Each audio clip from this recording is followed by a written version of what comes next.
ہمارے بڑے جن دلائل سے مطمئن ہوئے تھے، گویا ایک طرح سے دور بدل گیا، ذہن بدل گیا، فکر بدل گیا، انداز بود و باش بدل گیا، لباس و پوشاک بدل گیا، ہر چیز بدل گئی، تو ظاہر ہے کہ ہمارا فکر بھی بدل گیا۔ تو رد و قبول کے معیار کیسے نہیں بدلیں گے؟ کہ سب سے پہلی ذمہ داری یہ ہے کہ آپ اپنی تعلیم کے اندر گہرا درک پیدا کریں،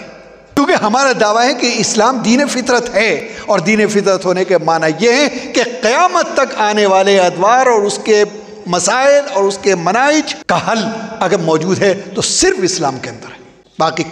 کوئی دین اس کی دعویٰ داری نہیں کر سکتا۔ تو جب اتنا بڑا ہم دعویٰ کر رہے ہیں تو ہم نے یہ کیسے سوچ لیا کہ آج یہ تعلیم ہمیں وہ راستہ نہیں دکھا سکتی؟ جہاں تک تبدیلیوں کی بات ہے، تبدیلیاں تو ہر دور کے اندر ہوئی ہیں، لیکن ایک ہوتی ہے مبادیات، ایک ہوتی ہے ضروریات۔ ظاہر ہے مبادیات کے اندر تو کوئی تبدیلی نہیں ہو سکتی، ضروریات کے اندر البتہ حذف و اضافے پہلے بھی ہوتے رہے، آج بھی ہو رہے ہیں، کل بھی ہوتے رہیں گے۔